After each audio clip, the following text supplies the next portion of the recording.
Well, we are finally back on the Shelby project. My name's Austin. This is the Mopar Garage, and we build cool stuff in here.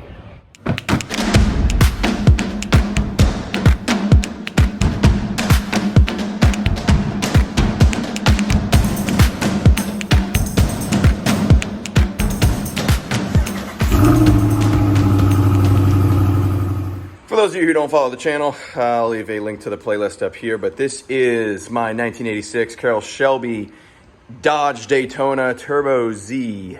Haven't been on it for a little while, but that's about to change. We're back. Your job is to go down there right now and subscribe to the channel, unless you hate Carroll Shelby, which by proxy means you hate America. So, subscribe. Where we left off was we were dropping the subframe on this thing to remove the steering rack, to send that out to get it rebuilt. Yes, you can buy them, but it's almost impossible to find the Shelby steering rack. So it's much better to rebuild it than try to find a used Shelby steering rack. So the issue that we ran into was our subframe is welded on the passenger side. So that is what we're going to tackle today. See if we can cut that weld. If you have kept up with the project, you know that all the bolts are loose, things ready to come down. We just need to grind this weld off. Which reminds me, Project Time Garage, I have not seen that GLHS in a while. If I remember right, you have to do this exact same project on yours. I think it's time. You got that snazzy new lift. It's time to drop that subframe. For those of you who don't follow my buddy Brian over there at Project Time Garage, it's my YouTube buddy. Click the link up here to his channel. It's very similar to this channel. He likes quirky 80s stuff, except for a couple differences. He's a much better mechanic than I am. He's got a much larger, much cooler car collection than I do. He's got a much better, more well-equipped shop than I do. Anyway, click up there and give him a follow. It's worth it. Here's the culprit.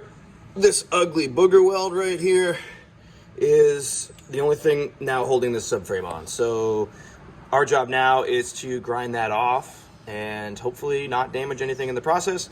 I hate grinding such a rare vehicle that is so hard to find parts for, but we don't have any other choice. Alrighty, we got our power steering lines disconnected.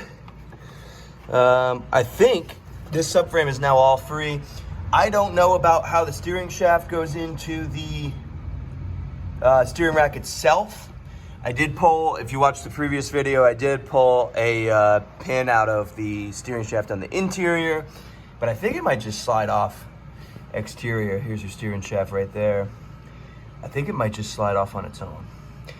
We'll find out, I guess, right? Time to take a grinder to this thing. It's not gonna be the most fun thing I've ever done on a rare car like this, but you gotta do what you gotta do. Few moments later. One eternity later.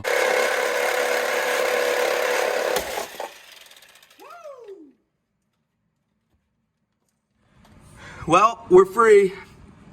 That was not a pleasurable experience, but she's free. Out on the passenger side.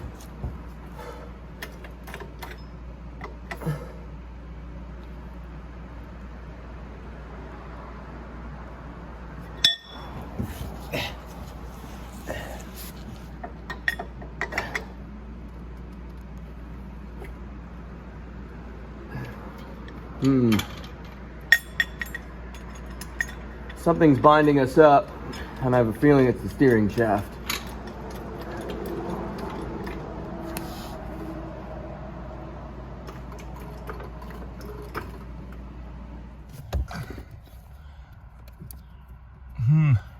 I'm inside the car now. I don't see any way to disconnect the steering shaft. I pulled this roll pin out of here, thinking that would slide us away. Looks like there's a little slip joint right here where that should slide out. See if we can tap on some stuff, see if we can get anything separated here. All right, I think I got it freed up. Oh yeah. Nice. Okay. Okay, yep. Totally free now. Excellente.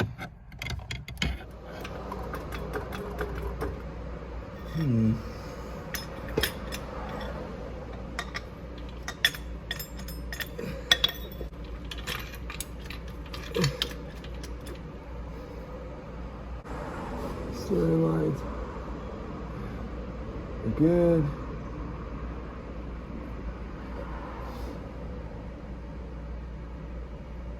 I don't know.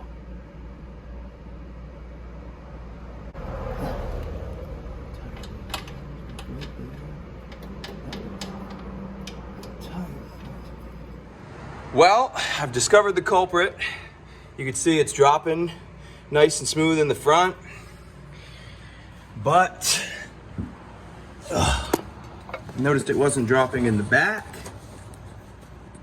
Somebody welded the back as well. And we've got fuel lines right here. This is not a good one to get to. That was pretty frustrating there. Let's check the other side, see if they welded that one too. Yeah, they sure did. Son of a...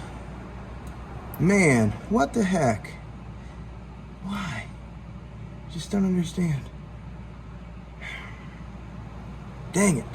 I do not have the correct cutting tool to get the angle to get up underneath there and cut that. I didn't even know what you'd use. I don't have a plasma cutter, but even a plasma cutter is scary. You're right there on the floorboard. I don't think you could use that. Maybe some kind of small Dremel type 90-degree angle cutter.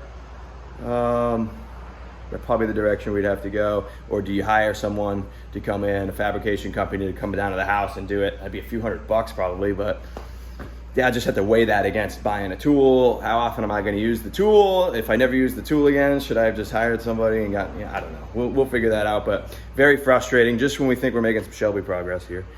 Dang it. Bummer. Well, if you've made it this far in the video, comment bummer with a thumbs down in the comment section. Nobody makes it this far in the video anyway, but we will figure this one out. And then in the meantime, I've got to order a lift pump real soon for this guy. So there'll be a little bit more second gen content coming. I think that one we're pretty much done with. We're not going to be doing anything anytime soon on that, but this one needs a good lift pump so that we can have our diesel to go grab more Dodge junk to fix, flip, slash keep, whatever.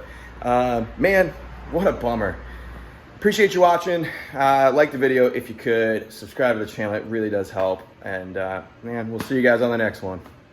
Can't win them all.